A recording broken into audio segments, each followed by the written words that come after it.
So when choosing your foreign property investment, be wary of a few things. Be wary of distance and travel time. Be wary of accessibility. Make sure it's easy to get into those countries. Normally a direct flight is very key, and you don't want to be flip-flopping across various flight routes to get into your investment area that you're planning to get into.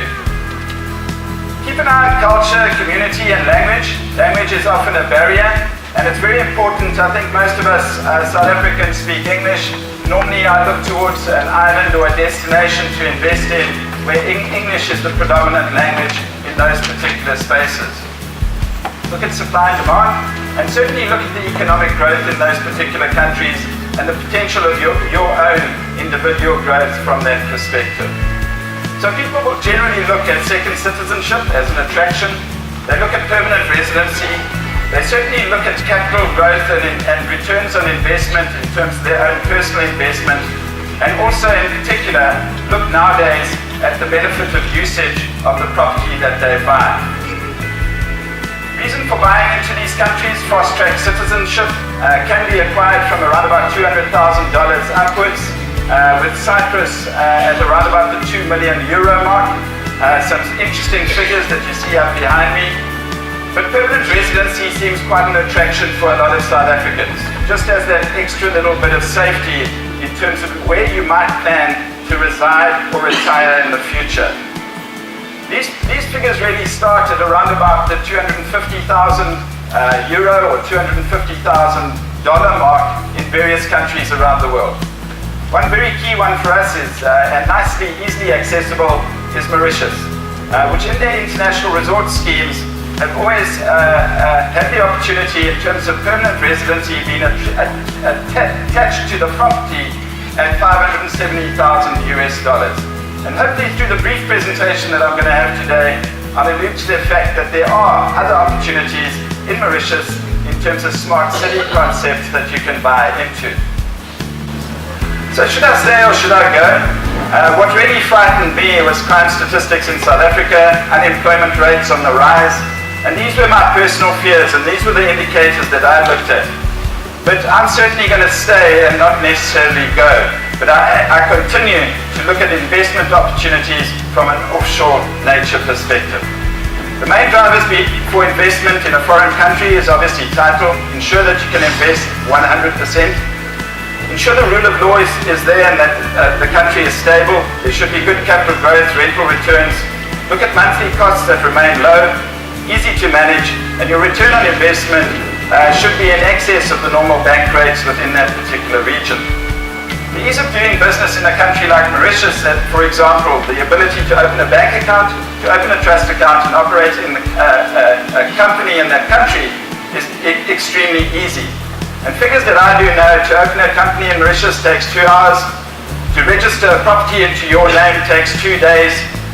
I'd take an example of the development opportunities that we were aware of in South Africa. To get rezoning on a piece of land from agricultural to commercial, retail, residential, hospitality, etc. takes between 3 and 5 years. In Zimbabwe it takes around about 1 year. In Mozambique it takes around about 18 months. In Mauritius, in front of the Board of Investment, or the Economic Development Board as it's known today, takes literally 3 months.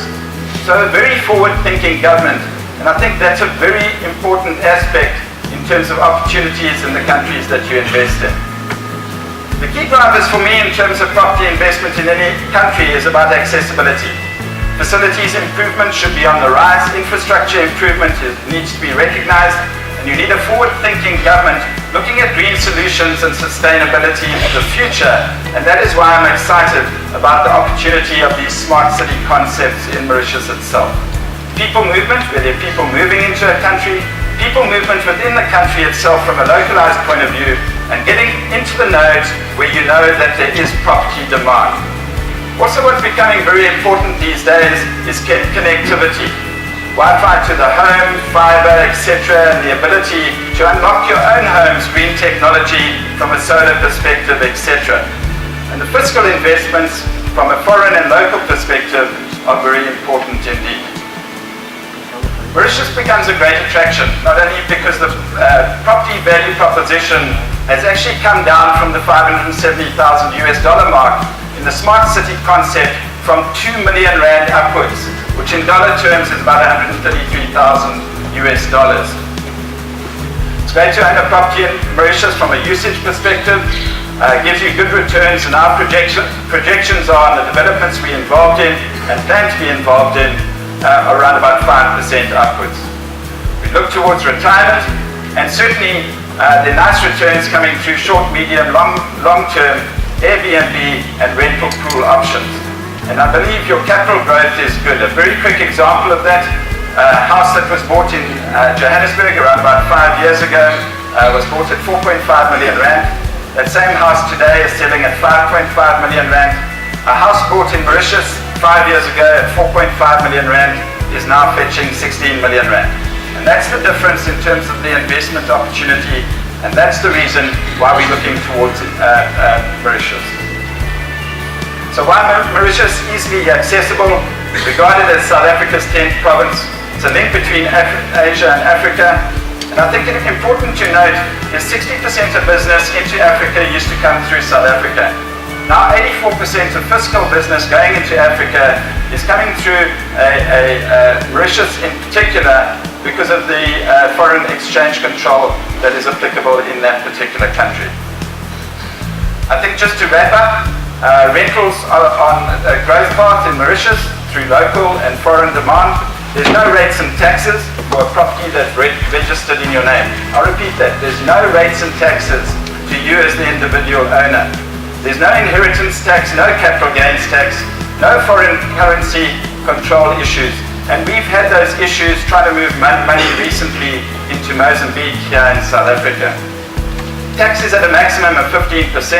I'm certainly not a guru on the tax side of things, but company tax can be brought down to as little as 3%. And our financial director, Clovis Navier, recommends possibly hold your intellectual property, your IP, register it in Mauritius, and your company tax could come down to as little as 3%.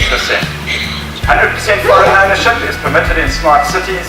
There's stable and good leadership in the country, secure and safe, and I'll just reiterate that. There's never been a hijacking in Mauritius.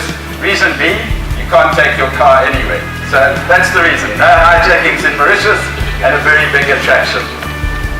Well-managed economic development board, and the guys there are extremely proactive. Hospitable, friendly, and welcoming, and such a beautiful tropical paradise that we just love going to.